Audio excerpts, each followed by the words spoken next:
Welcome back to Drawn to Darkness, a bi-weekly podcast where we discuss our favorite movies, TV shows, podcasts, books, and stories that are dark, scary, and twisted. My name's Annie, and I'll be discussing my favorite horror. My name's Caroline, and I'll be discussing my favorite true crimes.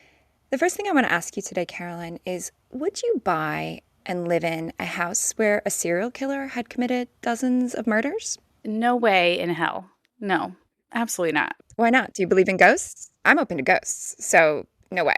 I do not believe in ghosts, and I'm sure we will be discussing this many, many times in the future. So what's the problem then? It's more about, and we'll get to this part, but there are moments here where this man is describing in detail the deaths of people in a room that he has not renovated in any way, shape, or form since those people experienced those horrific deaths. And I just don't think I could walk around looking at places where I know that happened to a person. You know? So it's the knowing, it's not the fear that they're still there. So even if it has an indoor pool, you don't want an indoor pool? Not that bad. No. Not that bad. I mean, pools are so much maintenance, you know? Pools are so much maintenance. Yeah, I don't want a pool at all. Never mind an indoor one where people get murdered. But what if it came with mannequins? Like your own private collection of mannequins. Would you buy it then? Literally, I can't. The mannequins, I cannot get over the mannequin aspect of this story at all.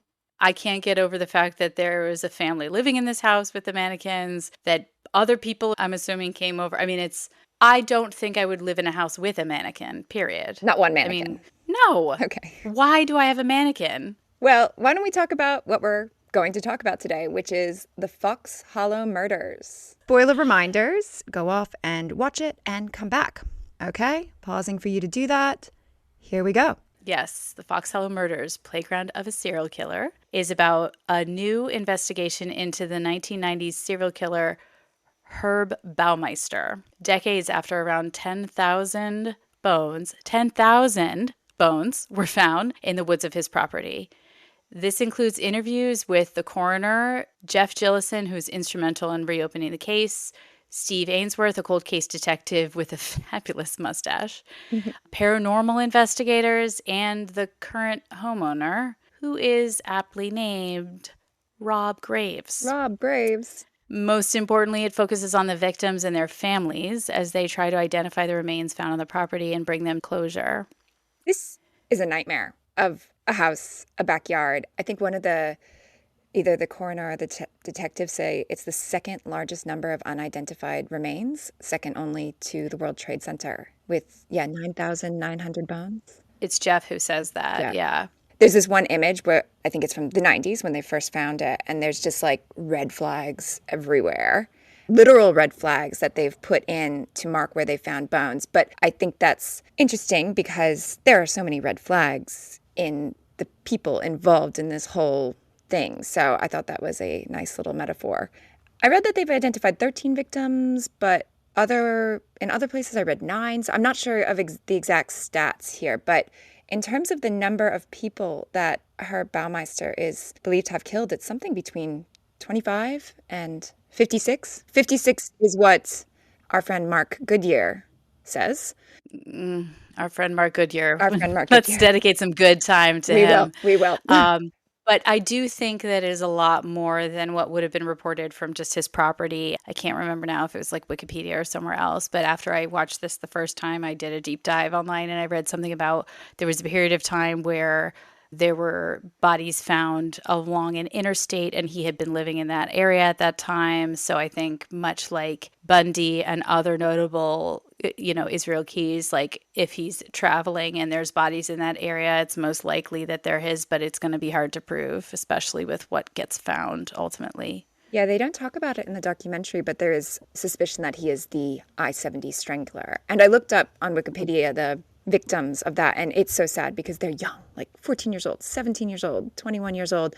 So he was targeting male sex workers and just really young people. So that's very sad that happened at all, but scary that it is perhaps this same person.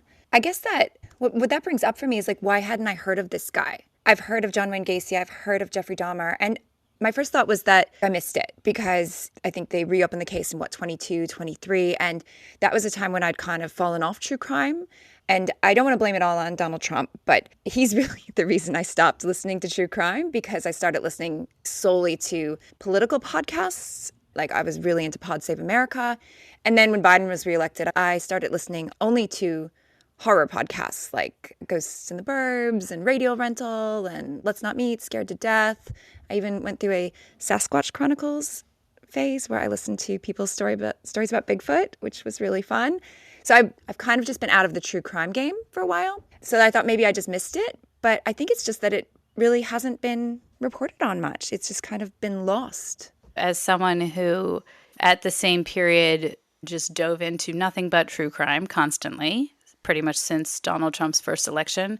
It's how I found all those other podcasts, et cetera. It's just, I need to listen to something that feeds my anxiety, but makes me feel like I can do something about it, like as if this is homework and I'm trying to prevent myself from being a victim. Okay. I did see online that Georgia covered this once on My Favorite Murder. I think I remember that now that I read it, but it really is not. And for the number of victims and also I don't know, fantastical feels like the wrong word, but like mannequins and an indoor pool, like wealthy and lives in this huge house and has a family and all this stuff like that. Yeah.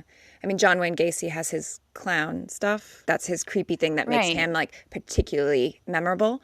But Herb Baumeister has his mannequins and his indoor pool. So why haven't we heard of this? And is it because of the setting? Is it because this was Indiana in the 1990s? And is it because he was targeting gay men at this time in history? Yeah, what I found most appalling, and I think that answers our question, is two moments. So when Jeff asks people for their DNA, et cetera, and is like, we're going to try to identify all these people, and he gets that email from the former official who's like, what has happened to justify this cost to the taxpayer? It was decided that this is not important and blah, blah, blah. And he's like, I've got a real problem with that. And I was like, I love you. Yes. And second, there is a moment where, in an attempt to excuse the abject failure of the police to detain Herb before he was able to leave, there is a cop on the news saying, if anyone is a victim, it's his wife and his family. That is the true horror of this, the dismissal of the victims because they were gay men in the 90s. And that is absolutely horrific. I mean, I think his wife and kids are victims too, but they're not the only victims by any means, and they're not the victims who have suffered the most, right? The people who suffered the most are the people he murdered and strangled. Right. Yes, to be clear, they are victims. I wouldn't put them first in line, though. No. Earlier, you used the word appalling to describe this. Are there any other adjectives you would use?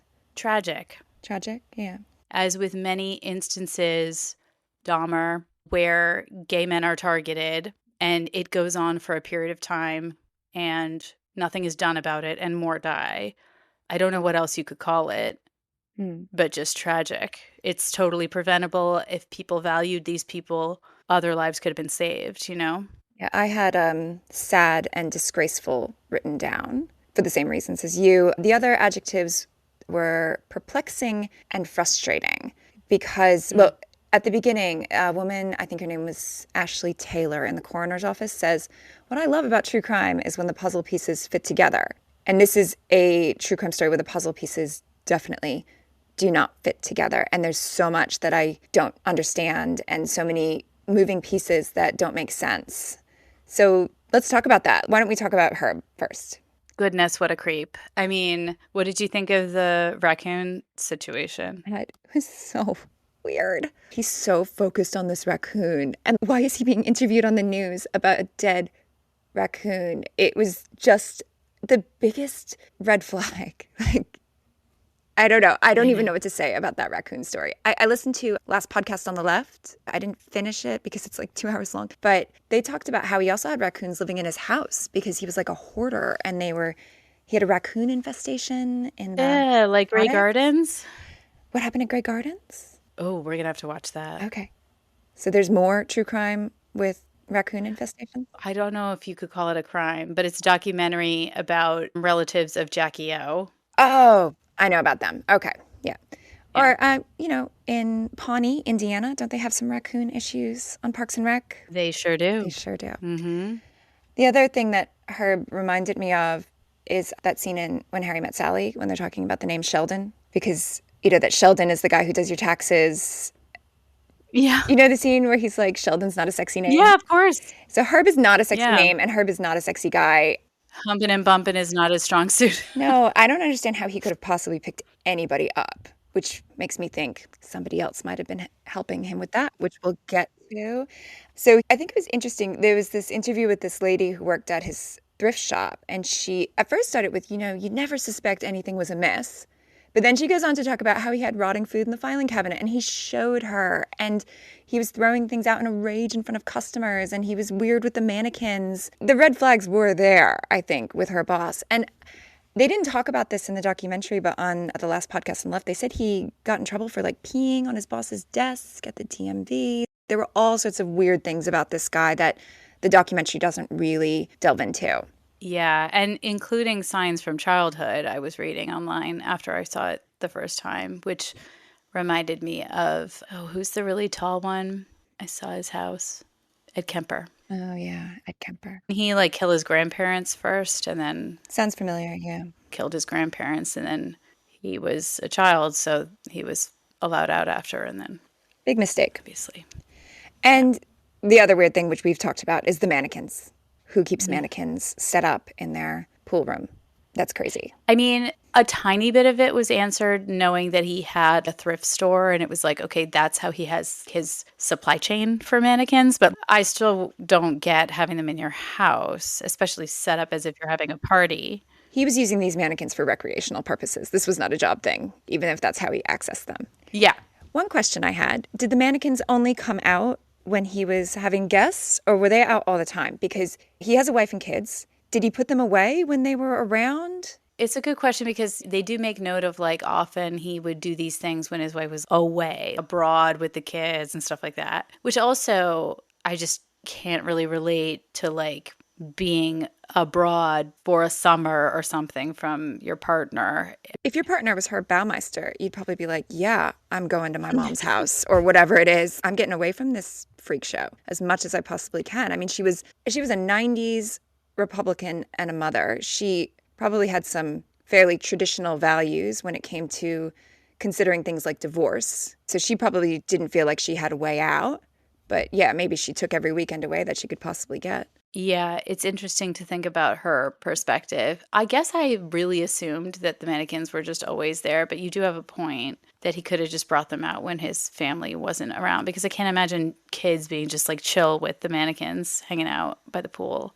I'm interested in, and I wouldn't want to disrespect their privacy in any way, but in how they're going. When you are the child or the former partner of a serial killer, how does that impact you long term?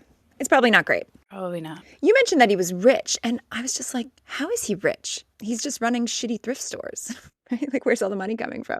I guess it must be family money, because it sounds like it is family money. Yeah. Yeah. Yeah. It's family money from his parents were wealthy, and so they set them up. Shall we talk about the current homeowner, Rob Graves? Mm-hmm. What did you think of him? Well, I think that Herb Baumeister is not the only weirdo to live at Fox Hollow. Yeah.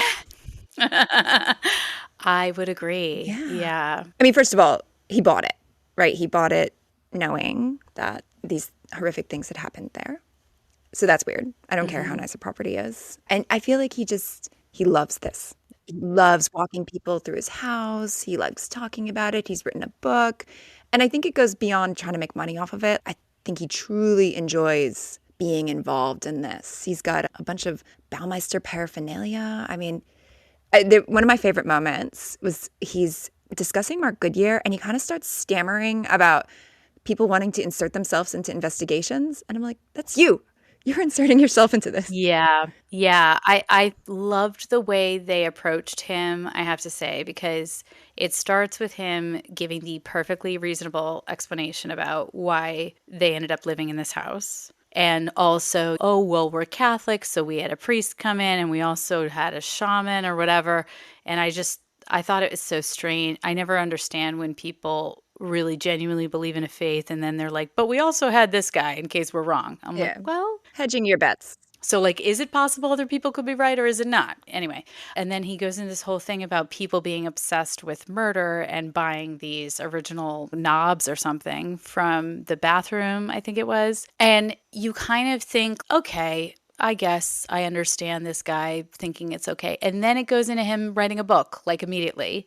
And then it goes into everything he knows, and then he's going down to the pool. Everything is original. This is exactly where this happens. And he talks about it step by, and you're just like, oh my God, you're the freak you just talked about Yeah. 10 seconds ago who bought this stuff off murdergoods.com or whatever it was. Murderauction.com, I think. Yeah. I mean, this is not just a business venture for him. He likes it. If this were a horror movie, I would write it that Rob Graves is being slowly possessed and starting to weird his wife out with the Herb Baumeister obsession. And then one day she'd go down for a swim and find like mannequins posed around the pool. That would be the big like dun dun moment. Very The Shining. Yeah. Yeah. The slow descent into madness. Well, let's talk about somebody we like. How about Jeff Jellison? He is my favorite person of this whole thing. And I want to be careful about that because I've been burned by like, there's district attorneys that I've thought were heroes in the past that turned out to be kind of like scummy in one way or another. So I want to say I don't know anything else about this guy, but what I've seen on this series, he seems like a genuinely good person who has the right thing in mind, which I will say Rob Graves is interested in this not for the right reasons. He's interested in it because of the like fascination element of it and not justice. And Jeff is very interested in closure, justice, and doing the right thing. Yeah.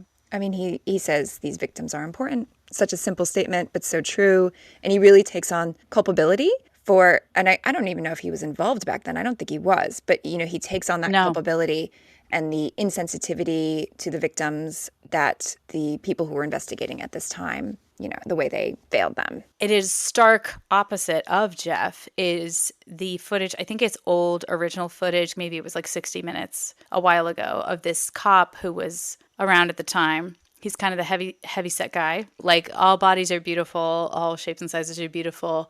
I just don't remember his name, and he was heavyset. He mentions when they're talking about not having detained Herb, he's like, there were a lot of sour apples about that. And he has a lot of very dismissive commentary about the situation. It really was like just a total contrast of this guy who's just like, what do you want us to do? It's just some gay guy's dead. Who cares? And this other person being like, these are humans and they deserve to be put to rest. I have some possible theories about the cops at the time that I'd like to discuss later. But what about Mr. Mustache, Steve Ainsworth, the Michael Jordan of cold case detectives, as I think Jeff Jellison describes him? What do you think of him? That the whole thing was precious, I want to say. Their coffee shop meetings and everything, watching them. And I would just be like, is this really the first time they're having this conversation or is it not? I don't know. But I love how much they're like, yeah, man, yeah. Like they're really on the same team.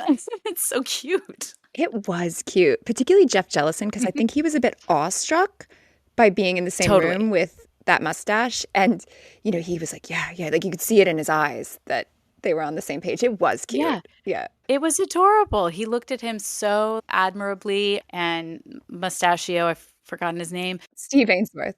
Everyone's going to have to get used to the fact that I'm really bad with names. But he wasn't like taking it for his own ego. He was just like, yeah, man, you're also awesome. You know, like was his vibe. Yeah. And I just love the trope, the real life trope of a dogged detective who won't give up. You know, the Paul Holes kind of guy. Are you still hot for Holes?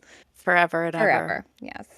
It was interesting, though, that Steve Ainsworth was involved in the JonBenet Ramsey case. And he doesn't think the Ramseys had anything to do with it, at least at the time. Like, I couldn't find whether or not he's evolved in that. I have my opinions on that. Actually, when I saw that about him, I was like, do I trust this guy? Because I disagree.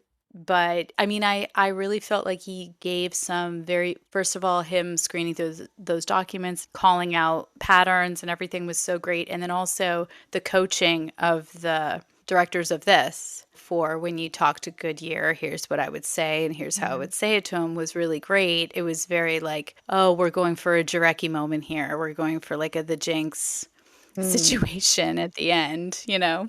I really wish he had been the one to interview Mark Goodyear. Well, let's talk about Liar, Liar, Pants on Fire, Mark Goodyear, because wow. Yeah. Can I get one superficial thing out of the way? His teeth are the whitest teeth I've ever seen in my life. How do you think he got that done? We can talk about superficial things all day if you want. I think he looks like Judge Doom from Who Framed Roger Rabbit. 1,000%. Yes. He looks like a villain. If I'm going on appearance and demeanor alone, Mark Goodyear did it, right? Like he is Yeah. bone chilling. What did you think about his first line?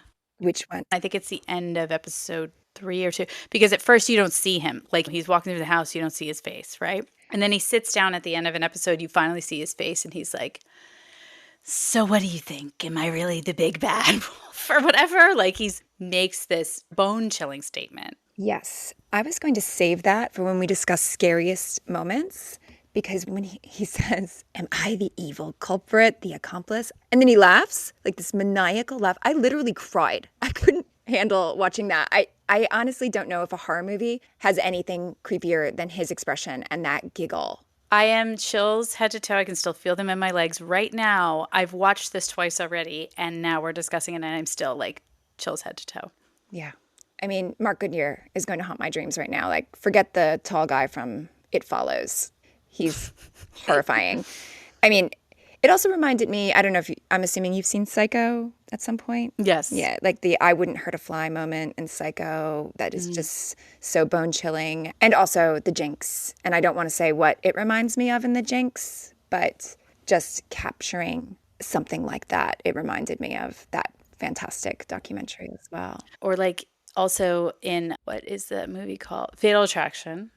In Fatal Attraction, when she's like, I'm not going to be ignored, Dan. You know, like you, and you're just like, oh shit, this person is crazy. Yes, the crazy eyes come out. Yeah. I mean, talk about an unreliable witness, unreliable narrator. So, I mean, we know he's a liar, right? Like, there's so many things he doesn't make sense. And I think the biggest thing is just this, did he have one encounter with Herb, which is, you know, what he originally claims when he goes to the police?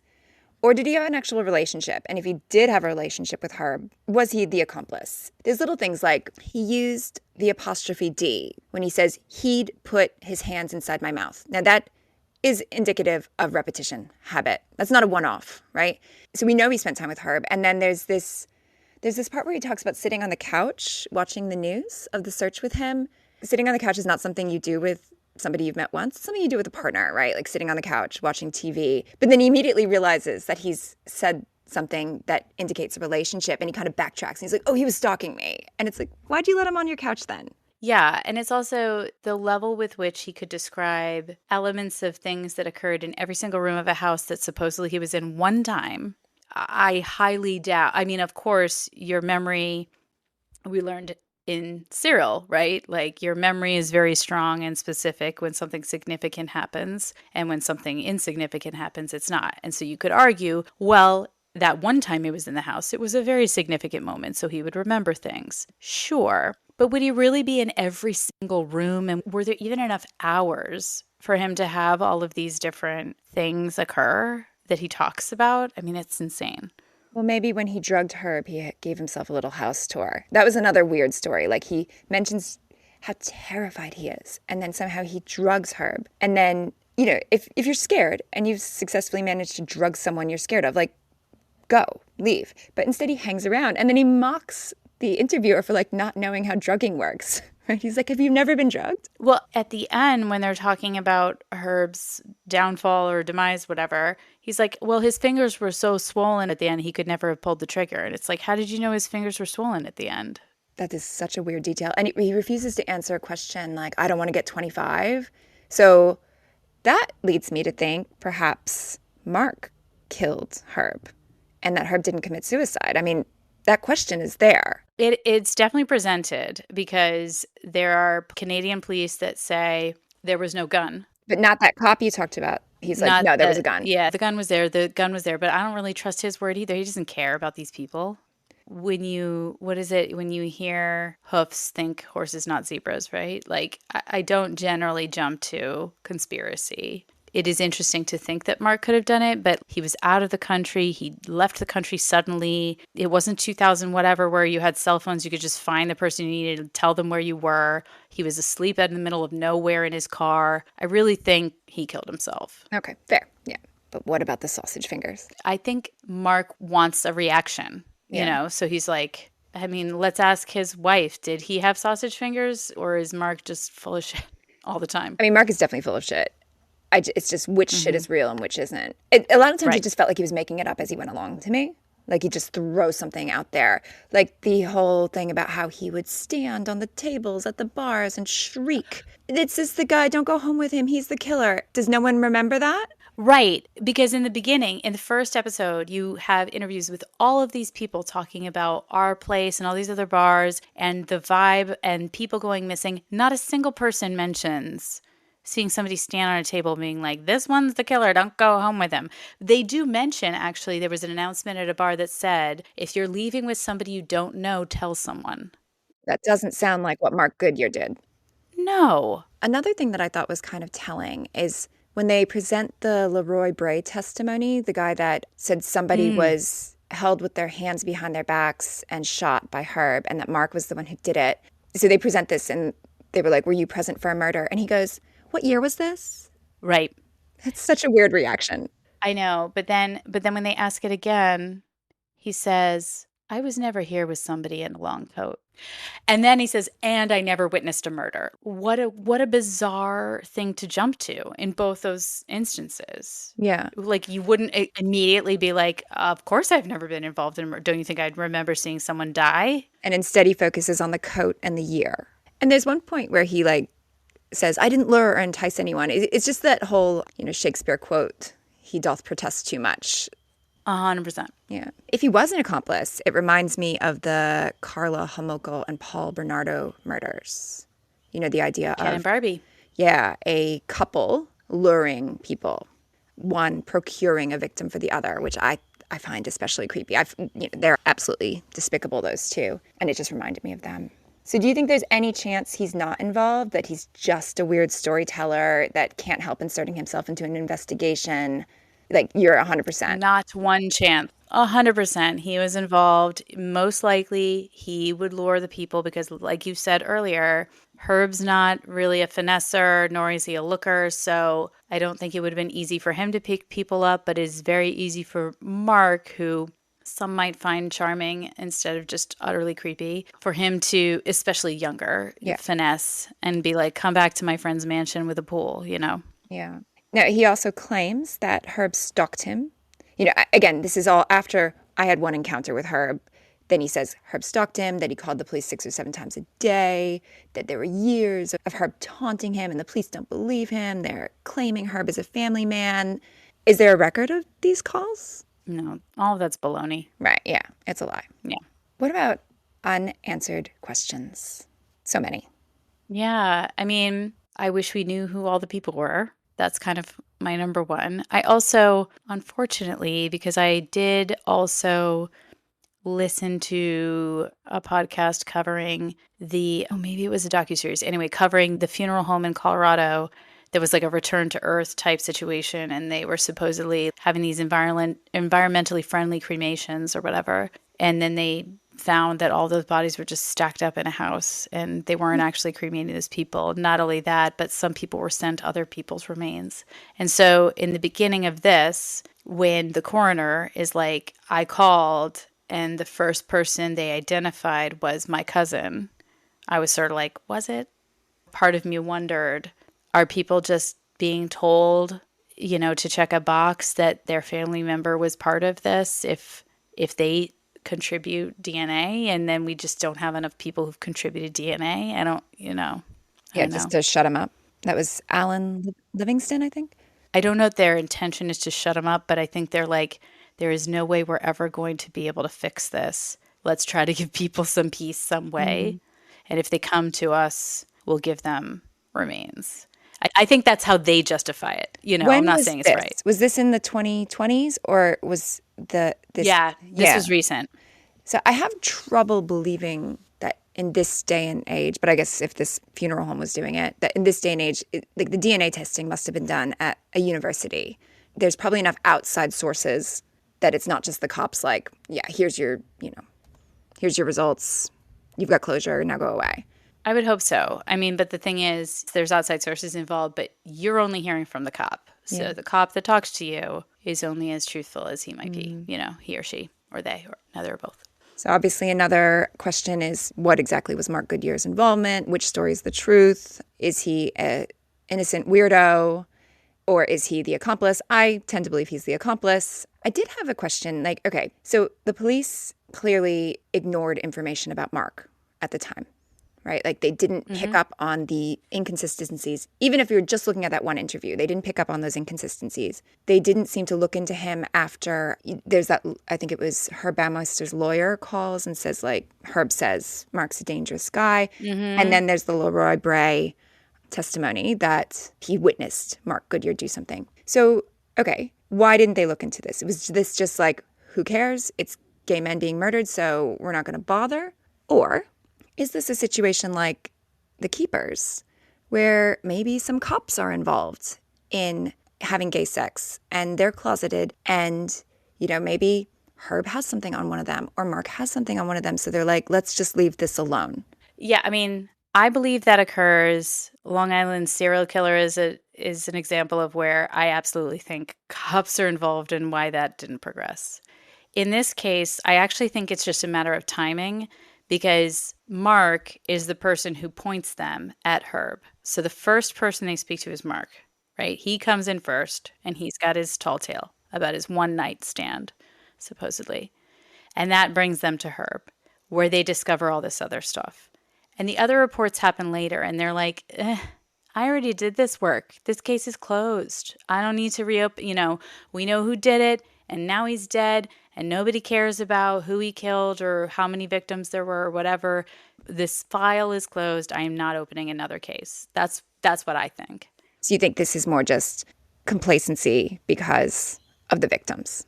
Yeah, either that and or it's not infrequent that people get tunnel vision about who they think did a thing. Right. And they're not willing to give credit or value to another story if it is oppositional to that opinion. So they'll file it because they have to, but either they're like, I don't want to reopen this and do that work. Who cares because everyone's gone and done with. Justice cannot occur either way. Or they're like, I know who did this and I'm not going to listen to these stories. I'll just file them, The other unexplored part of this documentary that I'm sort of interested in is the paranormal aspect, that there are these ghost hunting shows out there. And I wanted to watch one before we talked about this, but I didn't have time. Whether or not you believe in ghosts, if there was a place that would be haunted, it's a place like this where like a residue of horror would linger. Do you have any interest in watching those shows or not interested? I mean, I've tried it in the past and I've just been like, I don't get it. I just feel like it's so easy, much like playing Ouija on sleepovers as a child. It's very easy to fake these things, And so I just find it hard to be convinced of things. Video editing is also very easy to do. So, Yeah. I would never play Ouija board as a child. I never have and I never would.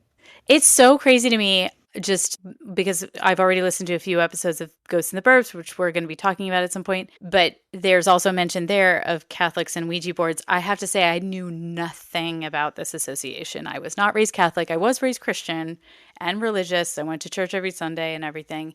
But I had a Ouija board. I played it. I always thought it was really ridiculous to think that something manufactured by like, I don't know, a toy Hasbro is going to have like magical ghost powers, it seems very silly to me, but I guess it's like there's a real thing about it. Don't mess with demons. That's all I'm going to say. Sure, fair. Sure. Okay, I know.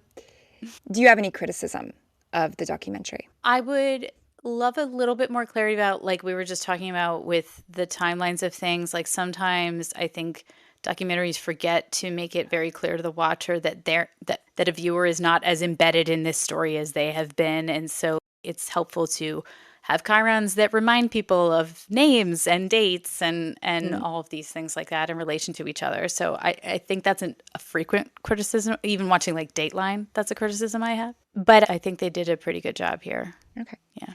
This isn't a criticism. It's more of an observation. They don't actually talk about Herb that much, but I think that was deliberate to focus on the victims and these unanswered questions and giving them closure. So, I mentioned that I listened to that last podcast on the left and it talks about all the red flags, but in some ways that doesn't matter. Like, we know Herb was an evil, despicable person, and those sordid details don't matter. What matters, are the people he killed. So I really like that it was more victim-centered, given that in the 90s they were so dismissed.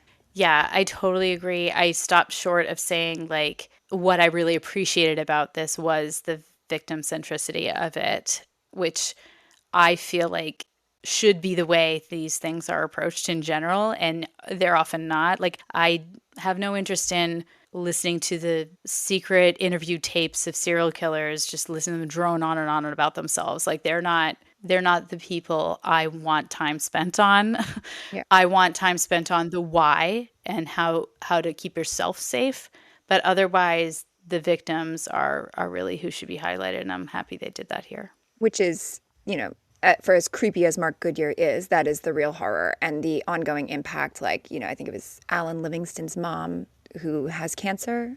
She looks just so depleted and beaten down by this loss. And the son, there's the guy whose dad died. The son thinks that, this guy organized like clothing drives and was really an active volunteer in his community, that maybe because Herb Baumeister had a thrift store that he went over there to collect something.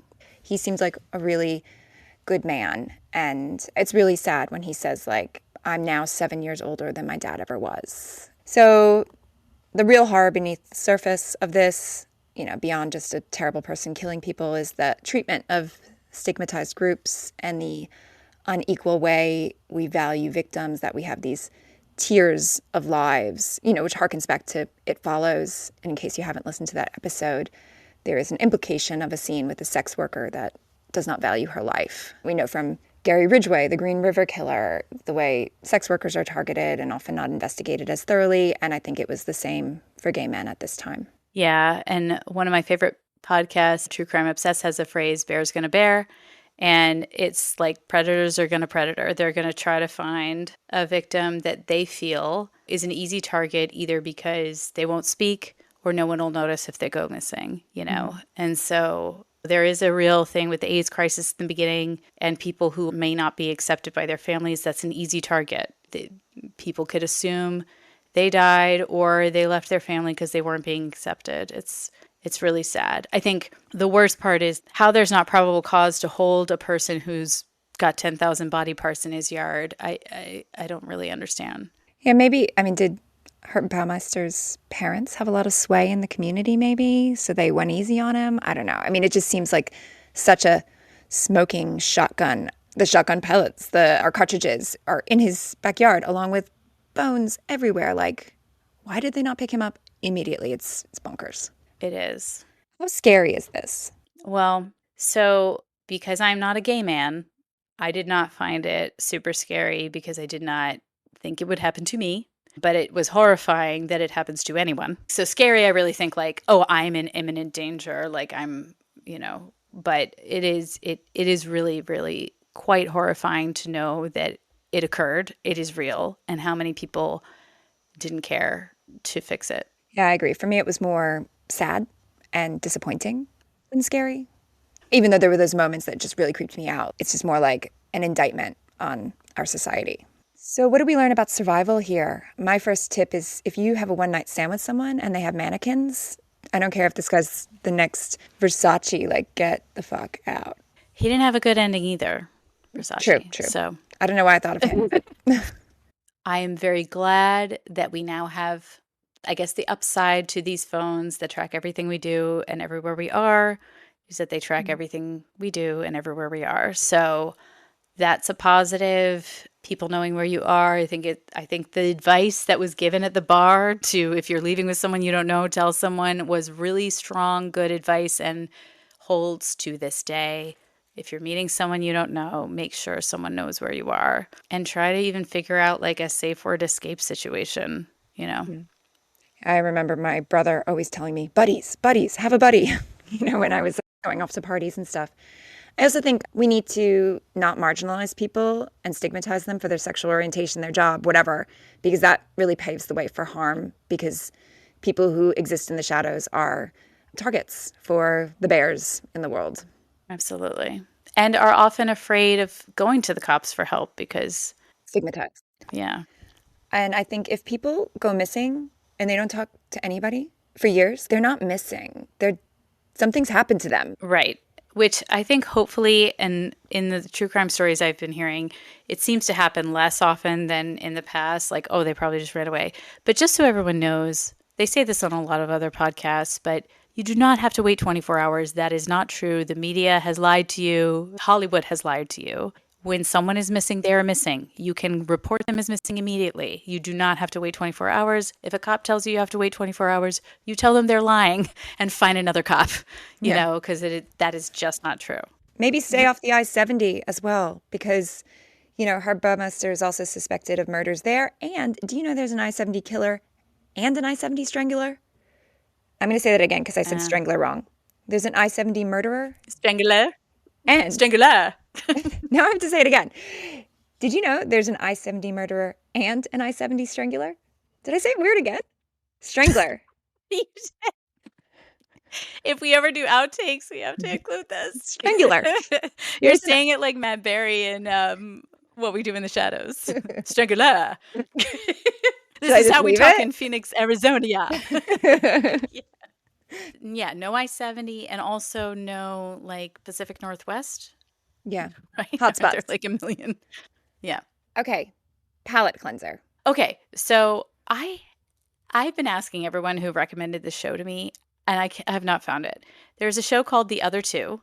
It is about siblings of a person who becomes like a Justin Bieber famous teen or whatever. It's a Lorne Michaels thing. It's 30 minutes an episode. It is so funny and light and lovely. It's got like one of my Michael Showalter from The State. It's got Mary Catherine Gallagher sniffs her armpits. What's her name again? That actress. Molly Shannon.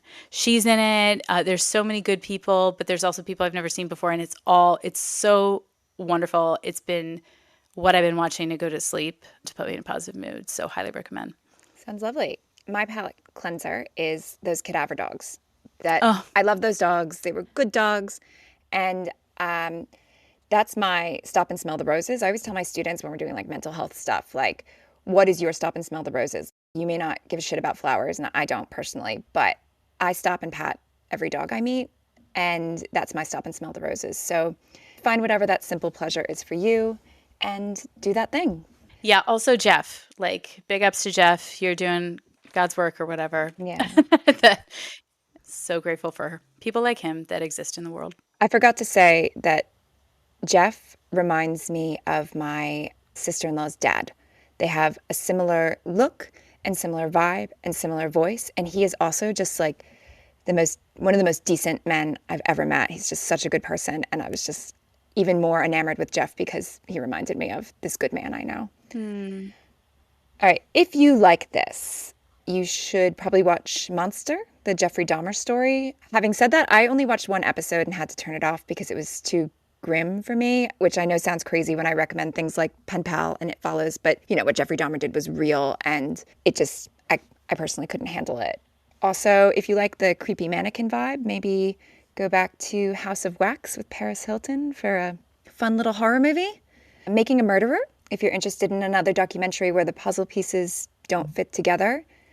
Then there's The Jinx, because that is another interview with a very creepy guy. And if you're looking for something with dogged investigators and detectives who don't give up, I'll Be Gone in the Dark by Michelle McNamara. Do you have any recommendations that you'd like to add to that? I mean, The Jinx with a much more satisfying hot mic situation than this one, where he clearly knew he had a hot mic because he was staging it. I'll Be Gone in the Dark is also just so beautiful and good. And the other thing I will say is I often find when something is gruesome, a docuseries that I can't really watch. I mentioned True Crime Obsessed, which is a podcast that covers documentaries. I can listen to the storyline and not have to watch the actual like horrified faces, traumatic events, people being scared and upset, etc. So I would recommend any of these cases we've mentioned throughout this conversation, including Making a Murderer, they cover. So you could go and listen to those if gore and people's terror is a little too much for you. All right, so we've covered some pretty grim stuff over the past couple episodes. So your homework assignment is to listen to something that's quite a bit lighter. I'd like you to listen to the first 9 episodes of the podcast Ghosts in the Burbs. I chose this because I personally love it. I've listened to the whole thing twice through, but also because of the link to paranormal investigators, as Liz Sauer, the host of Ghosts in the Burbs, loves ghost hunting shows. And it's just a bit of fun, and I hope you enjoy it. So thank you for listening. Please do all the things podcasters ask you to do. Tell a friend, write a review on iTunes. And if, like Shirley Jackson, you delight in what you fear, join us again in 2 weeks here at Drawn to Darkness.